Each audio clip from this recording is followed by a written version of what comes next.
बोलिए श्री राधा वल्लभ सरकार की जय। सद्गुरुदेव भगवान की जय। ना गुरुरधिकं तत्त्वं ना गुरुरधिकं तपः ना गुरुरधिकं ज्ञानं तस्मै श्री गुरुवे नमः। प्यारे भक्तों, आप सभी नित्य प्रति सत्संग में श्रवण, नित्य प्रति नई नई हरि चर्चा श्रवण सुनते रहते हैं, श्रवण करते रहते हैं। प्यारे भक्तों,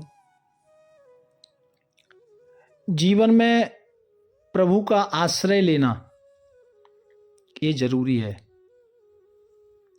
क्योंकि भगवान ने स्वयं गीता में कहा है, हे अर्जुन, जो जीव अपना चित्त मुझ में लगाकर और मेरा ही आश्रय ले लेता है,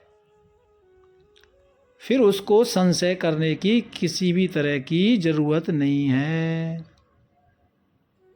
क्योंकि वो सब कुछ मुझ में जान लिया। जिसने सब कुछ सोच लिया कि सब कुछ भगवान का है या मैं भी भगवान का हूं, ये विचार जिसने कर लिया वो भगवान को प्राप्त हो जाता है। प्यारे भगवत प्रेमियों,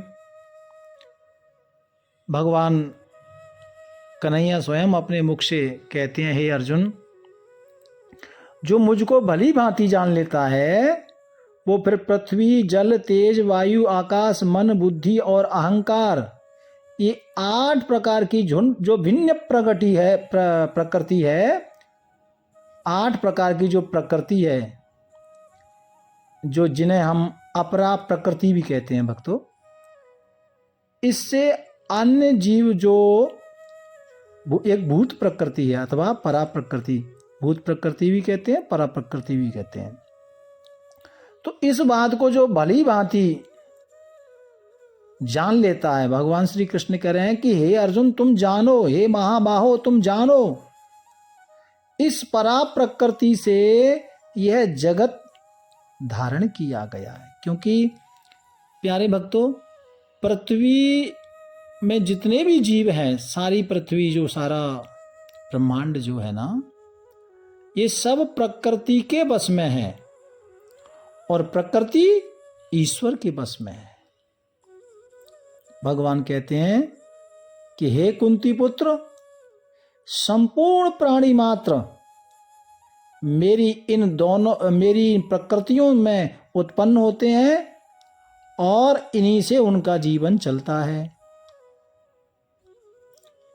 और ये बात तुम भी अच्छी तरह जान लो कि संपूर्ण जगत को उत्पन्न करना, पालन और नाश करने वाला कोई और नहीं है, वो मैं ही हूं। जिस धागे में मणि पिरोई जाती है, उसी तरह यह संसार मुझ में पिरोया हुआ है। इस संसार सारा भगवान में पिरोया हुआ है, इसलिए भगवान कहते हैं मुझसे परे कुछ भी नहीं है। भगवान ने कहा कि जलों में रस, सूर्य, चंद्रमा, ज्योति, सब वेदों का ओंकार, आकाश में शब्द, मनुष्य में पुरुषार्थ, ये सब मैं ही हूं। पृथ्वी में पवित्र गंध, अग्नि, तेज, तपस्वियों में तप, संपूर्ण प्राणियों में जीवन, ये सब कुछ मैं ही हूं। संपूर्ण प्राणियों का जो सृष्टि करता हूं, बुद्धिमानों में बुद्धि रूप वाला, बलवानों में बलवान, और काम रहित जो सात्विक बल है, ये सब मेरा ही रूप है, वह सब मैं ही हूं। इसलिए धर्म के अनुकूल जो वासना है, वो सतोगुण भी मैं हूं। रजोगुण और तमोगुण ये तीनों मुझसे ही उत्पन्न हुए हैं। भगवान कहते हैं कि मैं उनके वशीभूत नहीं हूं। ये जो 3 गुण है ना भक्तों, इनके वशीभूत तो हम लोग हैं, संसारी जीव हैं, इसमें फंस जाते हैं। भगवान नहीं, भगवान तो परे हैं। जन्म कर्म चमे दिव्यम, और इन तीनों गुणों से संपूर्ण जगत मोहित हो रहा है। ये 3 गुणों में संसार फंस रहा है, फंसा जा रहा है, और ये तीनों गुण किसी न किसी रूप में व्यक्ति को फंसा रहे हैं। इससे भगवान कहते हैं कि ये इनके फंदों में लोग फंस जाते हैं और फिर मुझे कोई जान नहीं पाता, मुझे भूल जाते हैं। तो मैं इन भावों से परे हूं अथवा इनका नियंता और विकार रहित हूं। ये भगवान कह रहे हैं कि ये जो सब कुछ है ये मेरी माया है और माया बड़ी कठिन है। इसलिए जो मेरी शरण में आते हैं वो मेरी माया से पार पाते हैं, या माया उनको नहीं पकड़ती। भगवान स्वयं अपने मुख से कह रहे हैं भक्तों, संत कहते हैं ना, श्री कृष्ण शरणम मम, श्री राम शरणम मम, श्री देवी शरणम मम। वो आपकी अपनी श्रद्धा है, लेकिन भगवान कहते हैं कि जो विकार रहित मेरा चिंतन करता है, क्योंकि चिंतन जीव नहीं करता, खाली गल्लाएं करता है, तो भगवान कहते हैं कि उसको फिर मेरी माया फंसा लेती है। क्योंकि माया से पार पाना बड़ा कठिन है।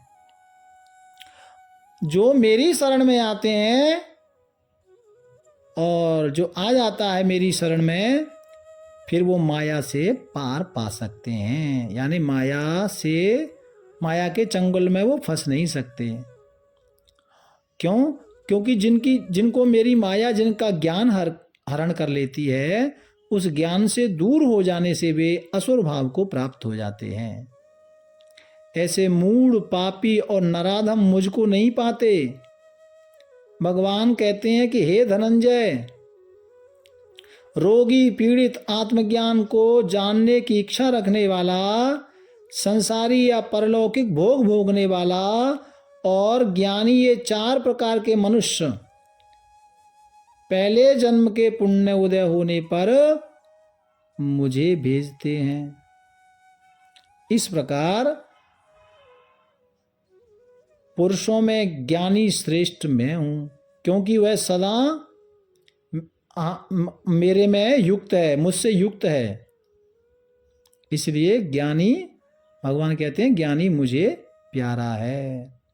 कहने का तात्पर्य मेरा सिर्फ इतना है कि किसी भी जगह रहें, किसी भी वेश में रहें, किसी अवस्था में रहें, भगवान को समर्पण अपने आप को रखें, अपने मन को करें। क्योंकि जब हम ऐसा करते हैं, हम अपना मन भगवान के प्रति समर्पण कर देते हैं, तो फिर हमारा जो कर्म है वो भी भक्ति बन जाता है। हाँ भक्तों, कई बार लोग शिकायत करते हैं हमारे पास तो समय नहीं है, भजन कैसे करें। अरे भाई, समय नहीं है और भजन कैसे करें? तो जो आप कर्म कर रहे हैं वो कर्म भी करें, भगवान की याद करें और भगवान को समर्पण करें। तो इसलिए भगवान कहते हैं कि जो मेरा स्मरण करता है तो वो बहुत दुर्लभ जीव है, वो महात्मा दुर्लभ है। और जो धन के लिए, जन के लिए, स्त्री के लिए, पुत्रों के लिए और किसी भी कार्य के लिए लोभ के वशीभूत होकर जो वासनाओं में डूब जाता है, अज्ञानता के फलों में जो जीना चाहता है, ऐसा व्यक्ति, ऐसा प्राणी, तो फिर उसको कठिनता होती है। फिर वो मुझे नहीं जान पाता, तो फिर वो माया के चक्कर में फंस जाता है। इसलिए प्यारे प्रभु प्रेमियों, ये नित्य प्रति सत्संग हम श्रवण करते हैं, तो इसमें ये बात आई कि हम भक्ति कैसे करें। कल आपने देखा ना, कामना नहीं, निष्कामना से भक्ति होनी चाहिए। और जब हम निष्काम रहेंगे तो संसार के प्रति जब प्राणी मुग्ध जो हो जाते हैं, वो नहीं फंसेंगे, भोगों में नहीं फंसते हैं, तो भगवान कहते हैं कि वो मुझे प्राप्त होता है।